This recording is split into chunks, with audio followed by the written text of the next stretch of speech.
Sebenarnya ada beberapa ya permasalahan yang sering ditemukan di data center. Mungkin buat zaman sekarang kita juga sudah mulai kenal dengan namanya cloud gitu ya. Perusahaan-perusahaan juga sering menggunakan cloud dan akibatnya mungkin nggak semua perusahaan itu membutuhkan data center yang masif yang terpusat untuk semua data-datanya. Namun zaman sekarang ini data centernya mulai diletakkan di namanya di edge. Edge itu apa?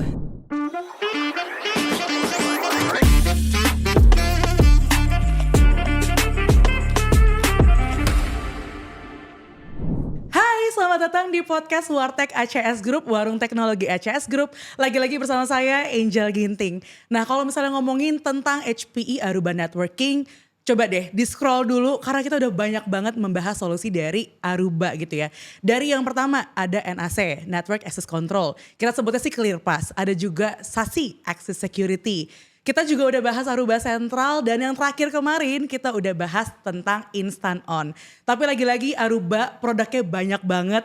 Gak cuman itu aja, hari ini kita mau bawa satu solusi lagi dari HPE Aruba Networking yang kita sebut dengan Aruba DCN. DCN, Data Center Network. Apa itu? Saya juga masih belum tahu. Maka dari itu kita hadirkan di sini Mas Arya Diguna. Halo Mas. Hai. Hai, mungkin Mas boleh dong dikenalin dulu ke Sobat IT yang lagi nonton siapa Mas Arya, kerjanya sebagai apa, mungkin boleh Mas. Perkenalkan ya, nama saya Arya Diguna. Saya merupakan salah satu pre-sales network engineer di Helios Informatika Nusantara yang menghandle untuk produk-produk Aruba. Oke, produk-produk Aruba. Berarti semua yang tadi saya sebutin itu di-handle sama Mas Arya? Hampir semua. Hampir semua ya, mantap. Oke, Mas Arya mungkin boleh dong diceritain tentang topik kita hari ini, topik bahasan data center network. Mungkin Sobat IT di rumah dan sebenarnya saya sendiri masih belum tahu sih apa itu data center networks. Mungkin boleh dijelasin Mas, apa itu data center networks dan kenapa topik ini jadi bahasan yang penting banget untuk kita bahas hari ini. Kita mungkin mulai dulu ya dari apa sih sebenarnya data centernya itu sendiri gitu ya. Jadi sesuai namanya data center, pusat data gitu ya. Itu merupakan lokasi di mana data itu banyak dilakukan transaksi gitu. Dan data center network itu sendiri adalah jaringan yang menghandle untuk data center itu sendiri gitu. Dan kenapa sih saat ini sebenarnya dibutuhkan data center network itu sendiri? Nah, karena ini sesuai dengan perkembangan zaman ya, di mana mungkin perusahaan semakin besar, kemudian dari customer-nya juga semakin banyak. Contohnya mungkin kita bisa bahas dari e-commerce gitu ya. Mungkin 15-10 tahun lalu mungkin nggak sebesar sekarang. Mungkin sekarang kita tinggal buka e-commerce, belanja udah langsung datang gitu bisa. Ataupun mungkin dari segi banking gitu ya, sekarang kita udah banyak menggunakan m-banking. Nah mungkin gak semuanya juga orang tahu kalau sebenarnya di balik layarnya itu terdapat data center yang menghandle transaksi-transaksi kita.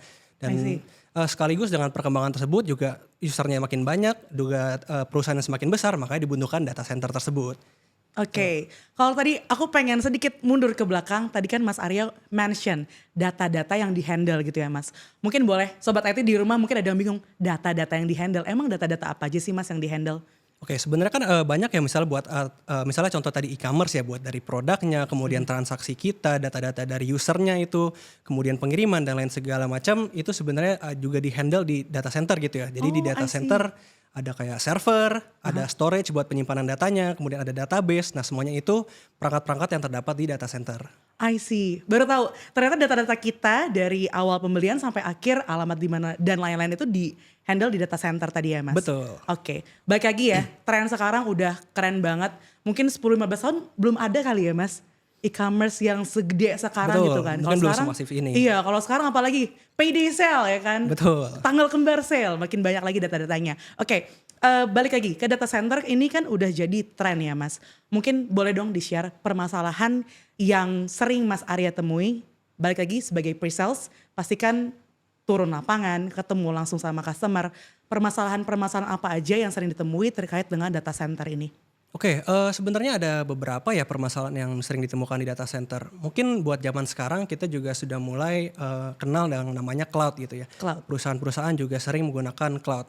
Dan akibatnya mungkin nggak semua perusahaan itu membutuhkan data center yang masif yang terpusat untuk semua data-datanya. Namun zaman sekarang ini data centernya mulai diletakkan di namanya di edge. Edge itu apa? Edge itu lokasi di mana user atau pengguna itu berada. Contohnya mungkin dulu-dulu ya ada perusahaan memiliki 2 kantor gitu ya, HO dan juga cabangnya, dan salah satunya lagi ada data center. Nah mungkin sekarang data centernya itu mungkin lebih dikecilkan gitu skalanya, namun diletakkan di salah satu kantornya tersebut. Itu namanya edge. Oke. Nah akibatnya mungkin kebutuhan data center di edge nggak sebesar di data center centralized pada umumnya yang terpusat. Gitu. Kemudian ada lagi dari segi security-nya, di mana mungkin saat ini kita biasanya menggunakan centralized firewall atau firewall terpusat tersendiri di data center untuk menghandle semua transaksi ataupun pertukaran data yang ada di data center. Nah, mungkin zaman sekarang membutuhkan berarti dari segi firewall-nya itu tersebut butuh kapasitasnya yang besar dan juga dari segi link-nya pun butuh yang besar. Itu juga permasalahan yang sering ditemukan. Nah, selanjutnya kita juga memiliki permasalahan untuk integrasi dan juga manajemennya ya, di mana mungkin beberapa tools monitoring atau manajemen sekarang hanya bisa menghandle produknya itu sendiri gitu ya. Nah mungkin kita juga membutuhkan tools yang bisa berintegrasi untuk misalnya bukan hanya buat perangkat networking aja, tapi bisa juga dari servernya misalnya. Oke, berarti balik lagi masalahnya lebih ke tadi ya, trennya sekarang udah makin besar, udah makin butuh sesuatu yang bisa menghandle semuanya. Betul. Gitu. Oke, ini kan Mas Arya di sini perwakilan dari Aruba gitu. Dari tadi kita udah ngomongin hal-hal yang umum terkait dengan data center networks-nya sendiri. Mau tahu dong Mas, solusi Aruba Data Center Networks itu kayak gimana sih? Oke, mungkin kita enaknya kita jelaskan dari perkembangan dari generasi data center tersebut ya. Mungkin kita bisa ada yang di show di sini. Oke. Oh, udah disediain juga. Iya, betul. Luar Oke. biasa. Kita bahas dari generasi pertama sampai yang sekarang itu generasi keempat ya. Nah mungkin generasi pertama dari tahun sekitar 90-an kita kenal namanya layer 2 switch. Di mana layer 2 switch ini hanya bisa menghandle dalam satu network atau jaringan. Fast forward ke 10 tahun kemudian di tahun 2000 itu kita mulai ada namanya layer 3 switch second generation. Di mana di layer 3 switch ini kita bisa melakukan routing ya. Nah kemudian buat di data centernya tersebut kita udah masuk ke third generation, di mana di third generation ini kita memiliki namanya spine and leaf topology gitu. Dan yang terbaru di tahun 2002 dari Aruba sendiri yang menginovasikan hal tersebut ya, kita memiliki namanya distributed service. Distributed service itu apa? Distributed service itu biasanya ya kalau kita memiliki firewall seperti yang dibahas di awal itu terpusat centralized aja di salah satu data center. Nah dengan distributed service ini firewall tersebut bisa terdapat di dalam switch-nya. Jadi bukan hanya di centralized firewall aja, cuma di dalam switch-nya sendiri ada juga firewall-nya. Wow, keren. Ada juga firewall dalam switch-nya. Betul. Itu yang ke tadi fourth generation ya. Betul. Oke, nice. Berarti kalau di sini bisa dilihat dari 1990 berkembang lagi sampai 2022. Mungkin next time kalau misalnya Mas Arya datang lagi ke podcast kita udah ada yang fifth generation. Betul, kali ya Mas. mungkin ya. Apalagi nggak tahu ya. Iya. Oke. Nah Mas, sekarang ini kan lagi tren banget yang namanya AI atau kecerdasan buatan ya. Kita kalau misalnya beberapa waktu yang lalu juga sempat membahas AI sama Pak Ono, praktisi IT gitu ya. Dan sebenarnya penasaran aja sih, ada AI, ada machine learning. Gimana Aruba DCN ini memanfaatkan teknologi yang udah ada? Apakah ikut-ikutan juga punya AI di dalam DCN-nya atau gimana? Mungkin boleh dijelasin Mas? Oke, mungkin buat ini kita lebih baik juga menjelaskan by perkembangannya ya. Mungkin bisa di show. Oke, ini apa ini? berkaitan juga ya dengan yang sebelumnya ya. Tadi kita third generation dan fourth generation. Mungkin buat third generation itu biasanya buat operasi di data centernya kita menggunakan namanya agent atau tab. Itu merupakan perangkat atau software terpisah yang digunakan untuk mengumpulkan data. Yang bakal dikirimkan datanya ke suatu perangkat lain yang baru ntar diolah oleh user gitu ya penggunanya. Nah berbeda dengan fourth generation. Kalau fourth generation itu kita memiliki nggak perlu lagi tuh si perangkat terpisah agent dan tabs-nya. Namun dari switch-nya itu bisa langsung mengekspor datanya ke perangkat seperti XDR atau NDR yang biasanya di situ terdapat AI. Dan perangkat-perangkat tersebut bisa mengolah data yang dikirimkan langsung oleh si switch-nya. Nah keunggulannya adalah kalau fourth generation itu dari data yang dikirimkan oleh switch menuju ke XDR atau NDR, kemudian diolah langsung oleh XDR dan NDR, hasilnya bisa langsung dikirimkan ke switch-nya secara otomatis dan perangkat tersebut bisa mengoptimize switch-nya secara otomatis. Berbeda dengan third generation, di mana kalau di third generation kita perlu intervensi manual dari engineer-nya gitu untuk melakukan optimisasi dari perangkat switch-nya. Gitu. Oke, berarti perbedaan dari third sampai dengan fourth ini lebih cepat dong ya Mas si fourth-nya? Betul. Lebih cepat, lebih akurat juga mungkin? Ya, dan juga otomatis. Oh, otomatis karena udah ada AI-nya tadi ya. Jadi kita nggak usah repot-repot lagi untuk mainin data lah ya gitu ya Mas. Oke, kalau tadi kan kita ngomongin perkembangannya ya Mas dari first sampai dengan fourth generation. Kalau misalnya ngomongin keamanannya, well keamanan sekarang udah gencar banget nih Mas di Indonesia. Kalau keamanan dari Aruba DCN sendiri itu gimana sih Mas? Oke, sebenarnya keamanan juga merupakan salah satu yang difokuskan ya oleh Aruba untuk di data center network ini. Nah, tadi kan kita sempat bahas juga tuh first sampai fourth generation. Ya. Di mana di fourth generation itu ada namanya distributed service switch. Ya. Nah, distributed service switch itu adalah switch yang memiliki firewall di dalamnya dan itu merupakan inovasi dari Aruba. Oh, tapi bukannya switch itu cuman distributed, maksudnya cuman mendistribusikan aja ya Mas, gak ada firewallnya? Atau aku yang salah nangkep? Nah, itu sebelumnya kita benar kayak gitu ya, hanya buat switching atau routing aja gitu switch. Nah, namun perkembangannya dari Aruba untuk fourth generation tadi, kita menanamkan suatu chip dari AMD yang namanya Pensando Oke. di dalam masing-masing switchnya CX10K tersebut. Nah, switch CX10K tersebut juga bekerja bukan hanya sebagai switch, tapi juga bekerja sebagai firewall. Oh, I see. Ini cuman Aruba aja yang punya? Hanya Aruba aja. Cuman Aruba aja. Well, itu udah jadi keuntungan banget sih cuman Aruba aja yang punya salah satu chipset keren Pensando ini untuk ada firewall ya. Tapi Mas penasaran, kan kita udah punya firewall yang centralized. Apa sih keuntungan punya firewall di dalam switch? Oke, ya benar ya, kita perusahaan di data center biasanya udah punya tuh centralized firewall atau firewall terpusat. Dan dengan adanya AMD Pensando dengan Aruba CX10K ini, kita bisa mengenable beberapa fitur. Contohnya untuk inspeksi traffic antar rack gitu ya. Biasanya kita untuk traffic antar rack itu diinspek di centralized firewall tadi. Akibatnya secara latensi makin bertambah. Kenapa? Karena semuanya harus melalui si firewall centralized tadi. Ya. Kedua, kapasitas dari firewallnya butuh yang sangat besar. Kenapa? Balik lagi, semua trafficnya harus menuju ke centralized firewall tadi. Dan ketiga, linknya juga semakin besar. Kenapa? Karena semuanya juga ke arah sana. Centralized tadi. Sama. Nah, itu semuanya bisa ada solusinya ya dengan Aruba CX10K tadi. Di mana semua trafficnya itu bisa diinspek di masing-masing switch tanpa harus adanya pindah data ke si firewall gitu. Jadi misalnya kita mau inspek data nih dari rack A ke rack C gitu ya. Tadinya mungkin kita harus ke rack A dulu, di mana di rack A itu ada si firewall. Ya. Sekarang bisa langsung tuh dari A ke C tanpa melewati si firewall. Itu namanya macro segmentation. Yang kedua, kita ada namanya micro segmentation. Nah, di mana tuh sebelumnya kita kalau traffic antar VM gitu ya, atau virtual machine antar server yang misalnya di dalam satu rack, itu tuh nggak bisa diinspek trafficnya.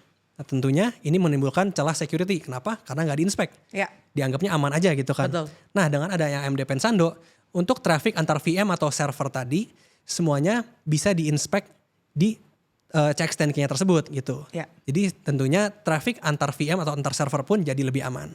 Oke, mantap. Semakin aman, jadi gak usah khawatir-khawatir lagi. Tapi kan perusahaan tuh pengennya investasi untung dong Mas. Betul. Oke, udah ngomongin perkembangan, keamanan gitu. Tapi kan kalau misalnya perusahaan, kalau saya punya perusahaan ya, saya pengen invest, saya tuh pengen jelas-jelas barang yang saya investasikan itu udah memastikan skalabilitas dan kinerjanya supaya optimal. Nah kalau Aruba DCN sendiri gimana sih caranya memastikan dari skalabilitas sampai kinerjanya itu bisa optimal Mas? Mungkin boleh dijelasin? Oke, kita menggunakan arsitektur namanya Span and Leaf ya, di mana Span and Leaf itu menggantikan yang tradisional biasanya menggunakan core dan access switch gitu. Ya, oke. Span and Leaf itu apa Mas? Mungkin boleh dipanjangin Mas, dijelasin gitu. Oke, mungkin ada yang bisa di-show ya buat Span and Leaf. Kalau nggak salah tadi ini ada di third generation ya Mas? Betul, Span and Leaf ini dari third generation sebenarnya, tapi digunakan oke. karena emang masih optimize sampai sekarang. Oh I see, oke. Oke. Nah, ini kita bahas ya dari yang kiri itu sebenarnya yang tradisional atau bisa dibilang yang dulu ya core access. Yap. Nah, dan yang sekarang itu yang ada di kanan yaitu Span and Leaf. Nah, kalau buat yang tradisional itu untuk menghubungkan antara akses yang di bagian bawah, switch-switch yang ada di bawah dengan switch yang ada di atas yaitu switch core itu menggunakan layer 2 atau switching. Nah, akibatnya apa? Kalau layer 2 ini kita membutuhkan namanya spanning tree. Sebuah protokol yang mencegah terjadinya looping yang bisa menimbulkan down-nya dari network tersebut, dari jaringan. Nah, namun dengan menggunakan spanning tree tersebut, kalau kita lihat ya ada dua kabel gitu ya dari akses menuju ke core gitu ya, dari masing-masing akses gitu. Nah, kalau kita menggunakan spanning leaf, salah satu dari kabelnya itu bakal mati, down. Jadi yang digunakan hanya satunya aja. Nah, secara traffic dan bandwidth pun otomatis berkurang karena yang bisa digunakan hanya satu. Nah, berbeda dengan Span and Leaf, di mana kita menggunakannya layer 3 itu routing antara leaf yang di bawah switch yang di bawah yang leaf ya dengan switch yang di atas yang spine. Nah, itu menggunakan layer 3. Akibatnya kita tidak perlu lagi STP tadi, spanning tree tadi. Dan kalau kita lihat juga masing-masing ada ada dua kabel ya yang dari antara leaf menuju ke spine. Ya. Nah, berbedanya buat layer 3 ini dua-duanya bisa digunakan. Berbeda dengan yang tadi hanya bisa satu, dua-duanya bisa dipakai gitu. Jadi trafficnya itu bisa dibagi dua dan juga kapasitasnya sekaligus nambah gitu untuk yang spine and leaf.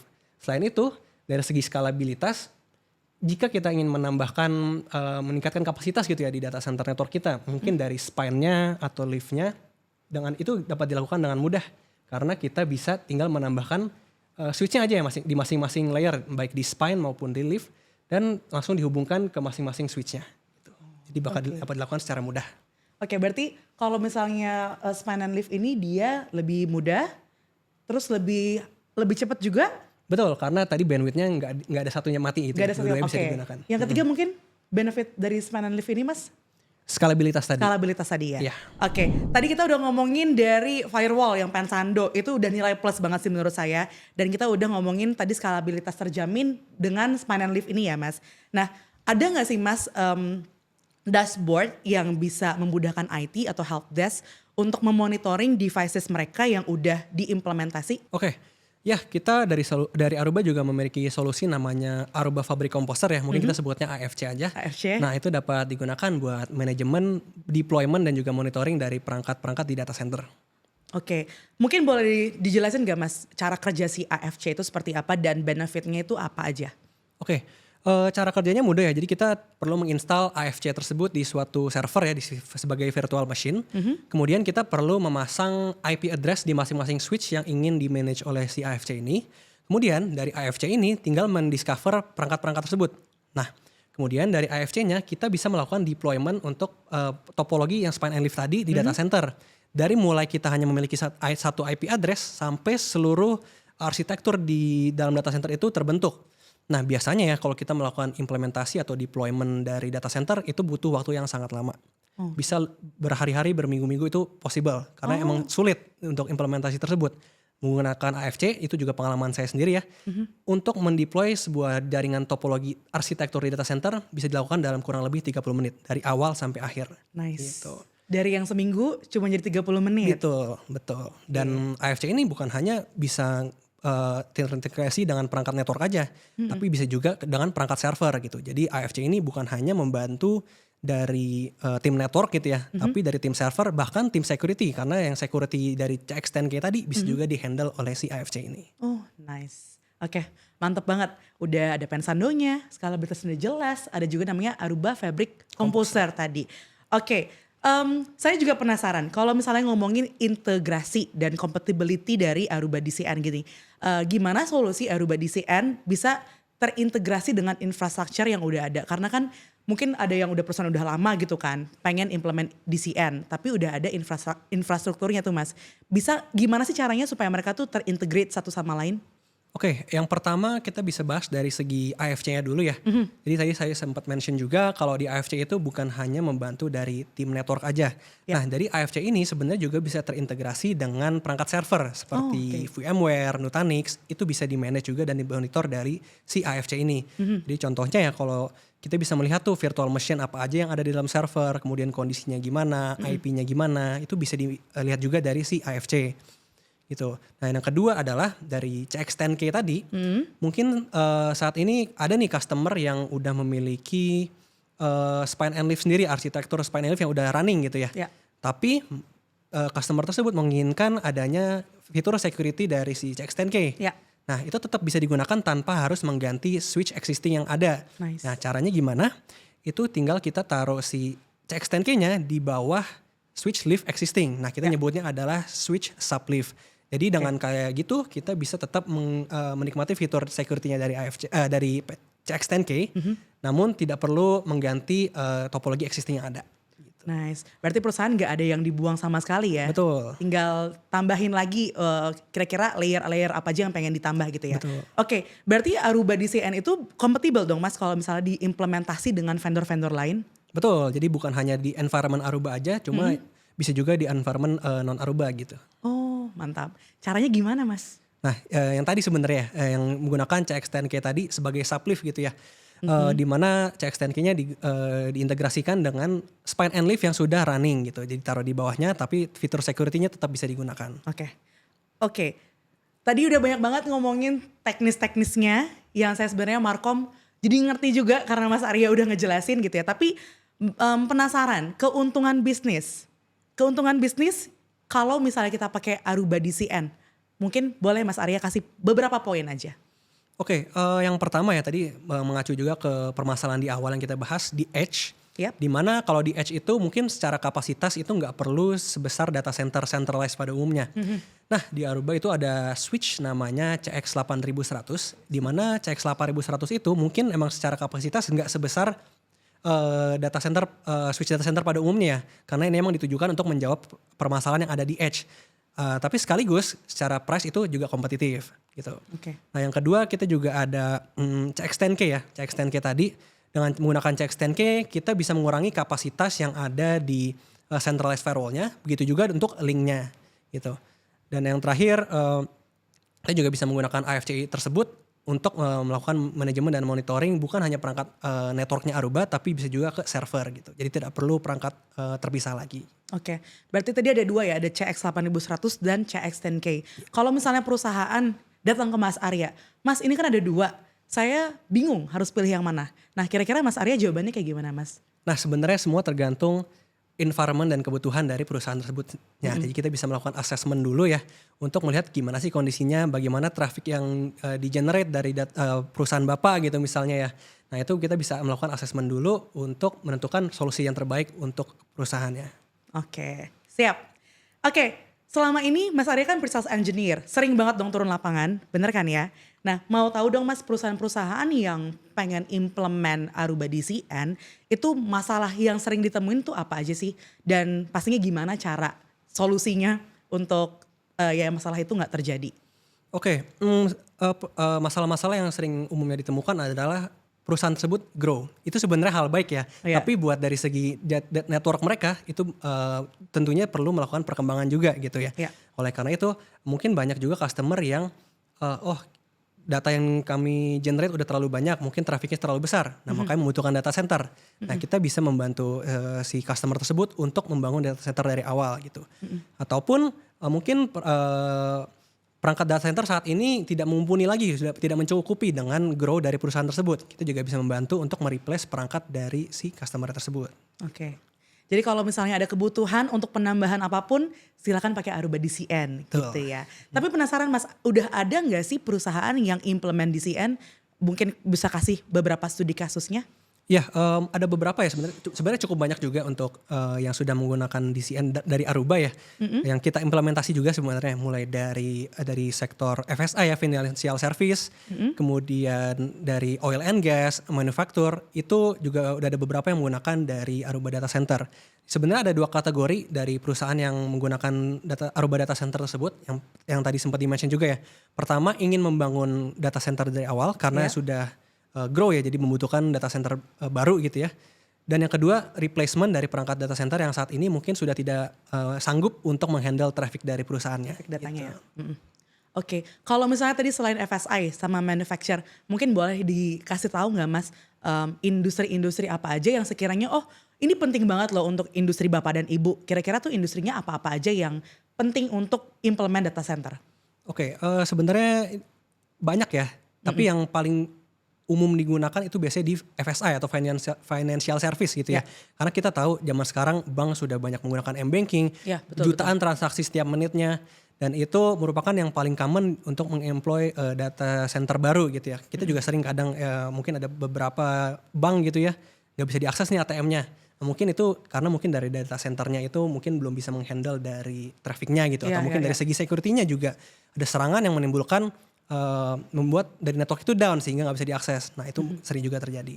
Oke, berarti lebih ke FSI gitu ya yang sebenarnya paling banyak meminati Aruba DCN. Betul. Oke, terakhir Mas, penasaran kalau misalnya perusahaan pengen coba implementasi DCN harus kemana dulu? Harus gimana dulu? Oke, sebenarnya bisa menghubungi kami ataupun dari pihak ACS ya, di mana kita bisa nih melakukan yang tadi kita sempat bahas assessment. Ya. Misalnya bingung nih, trafficnya udah mulai besar tapi nggak tahu mau pakai yang mana, solusinya kayak gimana. Kita bisa assess ke perusahaan Bapak Ibu gitu ya, melihat kondisinya gimana, kira-kira solusi yang cocok apa. Mungkin setelah itu kita juga bisa melakukan implementasi. Jadi kita bisa desain networknya kira-kira kayak gimana, kemudian perangkat apa tadi, kemudian kita melakukan konfigurasi dari awal sampai semuanya running well. Ya. Nah setelah implementasi kita juga ada namanya maintenance gitu ya. Maintenance di mana maintenance itu misalnya terjadi ada issue atau troubleshoot atau mungkin ingin penambahan konfigurasi atau perangkat baru dan upgrade dan lain sebagainya, itu kita bisa support juga gitu. Oke.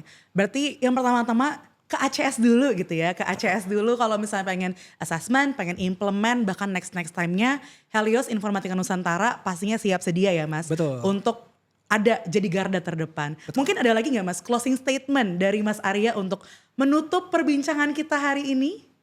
Ya mungkin tadi kita udah sempat banyak bahas ya dari Aruba Data Center, keunggulannya apa gitu, kemudian apa sih, ada security, kemudian ada scalabilitas dan lain sebagainya. Jadi misalnya Bapak Ibu memiliki kebutuhan untuk data center tersebut, tadi bisa menghubungi ACS dan juga kami, dan kami siap membantu untuk mengassessment, implementasi dan maintenance dari perangkat network data center tersebut. Oke, terima kasih banyak Mas Arya Diguna udah mau hadir di tempat ini. Sama-sama. Tadi saya lupa nanyain kabarnya gimana, kabarnya tetap baik kan ya Mas? Luar biasa. Luar biasa baik. Itu tadi obrolan bersama dengan Mas Arya Adiguna selaku Helios Informatika Nusantara, Pre-Sales Engineer. Hari ini kita bahas tentang Aruba Data Center Network. Jadi berhubung dengan perkembangan zaman yang satset ya, jadi benar-benar perusahaan yang ingin berkembang, yang mungkin baru mau implementasi data center, atau mungkin ternyata data centernya kurang besar gitu ya, bisa banget nih gunain namanya Aruba Data Center Network. Tadi kalau misalnya kita ngomongin tentang perkembangan, kalau dulu tahun 1990 itu masih first generation, sekarang udah fourth generation. Udah pakai chipset namanya Pensando, di mana chipset ini udah ada firewall di dalamnya. Terus kalau misalnya masalah lain yang dihadirin, gak usah khawatir karena udah ada dashboard yang dihadirkan dengan AFC atau Aruba Fabric Composer. Bener ya Mas? Betul sekali. Oke, betul sekali. Tadi kita juga udah bahas terkait dengan switch-nya. Ada CX10K dan juga ada CX8100 yang pasti nanti Bapak Ibu perusahaan di sini yang bingung-bingung langsung hubungin aja ke ACS Group dan pastinya nanti akan dibantu oleh Helios Informatika Nusantara. Mungkin kalau misalnya pengen tahu lebih jelasnya boleh di back dulu di previous lagi kira-kira obrolan-obrolan apa aja yang menarik, dan kalau misalnya ada tanya jawab boleh banget drop dong pertanyaannya di kolom komen di bawah, dan jangan lupa untuk terus ikutin perkembangan teknologi bersama ACS Group dengan cara follow dan juga subscribe ke YouTube channelnya ACS Group di acsgroup.co.id. So see you on the next podcast. Bye-bye. Bye.